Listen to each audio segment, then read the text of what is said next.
Ladies, do you have a screenwriting routine?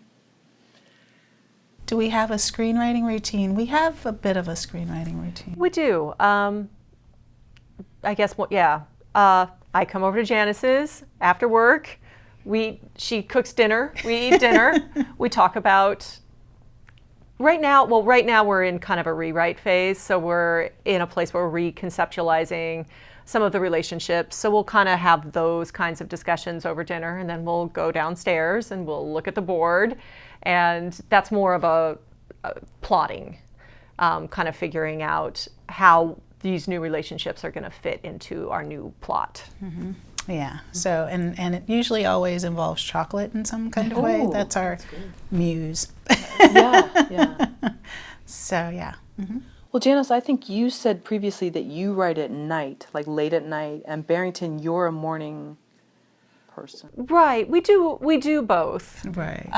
I think I feel more inspired when the world is quiet and the phones aren't ringing and Twitter's not going off or the cell phone isn't going off, and I can kind of let my imagination just run where it wants to go because there's nothing distracting. And I feel like even in the work that I do as a journalist, that's when I get my inspiration. I'm a little bit more relaxed, and I'm actually not as self-conscious at night as I am in the day. Something about the lights being on and the light being up makes me a little more like, this has to be this way, and I think I can play in my mind at night better. Now, I have a follow-up question to that, because I know that Janice is somebody who will say, oh, I'm going to go to bed, I'm going to set my alarm for like 2 or 3 a.m., and I'm going to get up and I'm going to work. So when you say you work better at night, is it you stay awake all through the day and then at night you find that place, or are you talking about when you've gotten up basically still in the middle of the night? Yeah, when I've gotten up in the middle of the night. So like I'll set my alarm for like 2 or 3 o'clock and I'll get up, and usually like I'll have a shower so I'm feeling kind of relaxed and comfortable.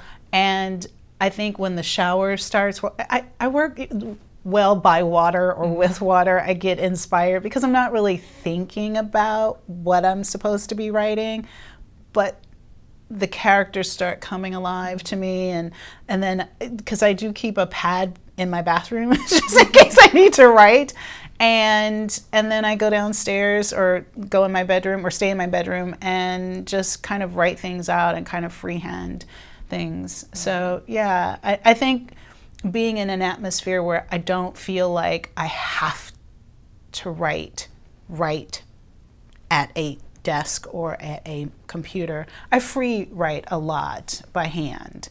So, and then I take that and then put it on the computer. So yeah, so in that way we're actually pretty similar, because it's almost like you're a morning writer. It's just that it's dark. It's dark. It's still dark. Because I'm the same way. I get up in the morning, and although I don't shower or do anything, I am of the Edith Wharton school, where I just kind of stay in bed, open my laptop, and then just start working. Because the minute I go outside and see like that the sink is full of dishes, I'm like, maybe I'll do a few dishes or something like that. But if you just like kind of stay in squalor, ensconced in your bed, you can get a fair amount done before you have to really face the world. So that's good. But for me, that's, because I think we both tend to have a few projects going on at once. So usually it's not this project that is the morning hours project. Mm-hmm. That's kind of more, although it will be again when we get into the writing, out of the discussion phase and into the writing phase. Just out of curiosity, were either of you born in the middle of the night or in the early morning? I know sometimes they say people do their best. Maybe that theory doesn't work here. I was born in the afternoon. Okay, yeah. All right. And well, there I think goes I was that born theory. at like 8:21 p.m., but I could be making that up. But that's theory an doesn't interesting work. theory. Yeah, I've heard that's funny. With writing at night, do you almost feel like there's a pressure to be so perfect that at nighttime you can kind of let it go? I think that's really interesting. Yeah, I think for me, because daytime is business time, that's when the journalism work gets done, that's when the emails get taken care of. That's when the phones are on. That's when I'm communicating with people. And since I live alone, it's very easy for me to use the night as my personal playtime. And so it's the time when after dinner is over, and I live in a community, and so nobody else is awake. Even the world is quiet. There's nothing going. I live next to a park, so nobody's playing in the park. There's nobody on the street. There are no cars. It's just a very calm, serene, peaceful time. And so I get to, be a little, it sounds a little wicked actually, but it's, it's like that's when I get to, I'm kind of a vampire in that way, that I get to, do my thing, and I really get to connect with my either higher power or muse or my other voice, and really exercise that at nighttime. So that's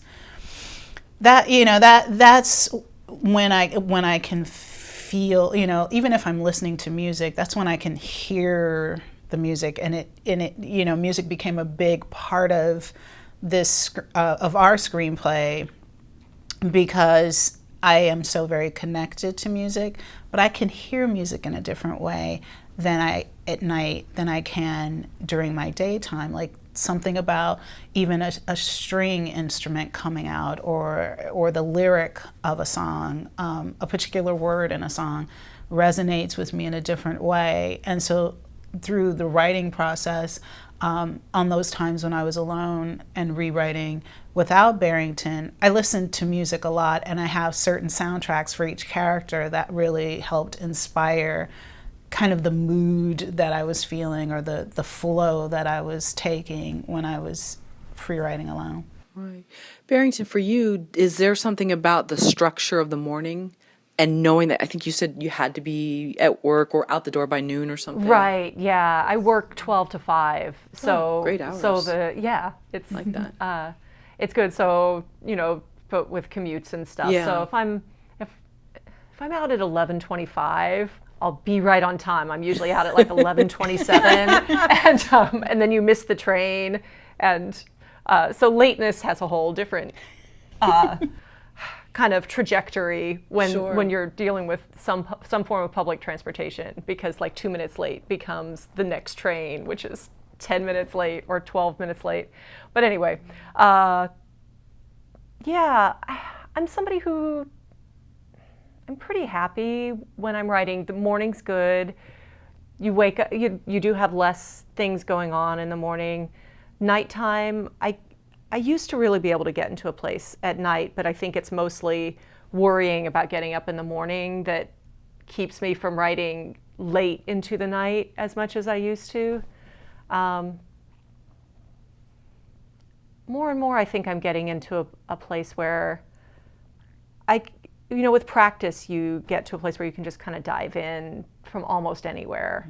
I mean, I can pretty much write on the train.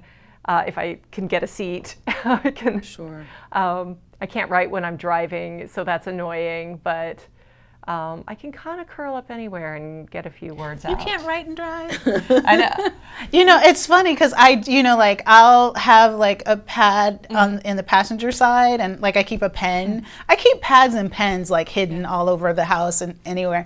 And there are times when like something will hit me and I'm just like, okay. Sometimes I can read it, sometimes I can't. But yeah, I do find that I think it's because I drive alone a lot. I'm alone a lot. I'm a single person, and so I can choose when to engage with others. And so I think in my alone times, when even if there's like a particular NPR story that like we're working on a story that has some context, subtext to Los Angeles and housing. And so there was a story on, and I was like, oh, I need to write that down so that I can tell Barrington that we heard this, story. So it's really interesting, just thinking about it now, how connected I am to a pen and a piece of paper at all times. But I don't write in cafes well. I tried that. It's too distracting for me. Yeah, it's not my favorite Yeah. either. I mostly, those are like token writing sessions where a friend asks you, they're like, oh, you want to go write at the, blah, blah. You're like, oh, I'd like to catch up with that friend. You don't actually think if you have a real deadline, you're like, no. Yeah.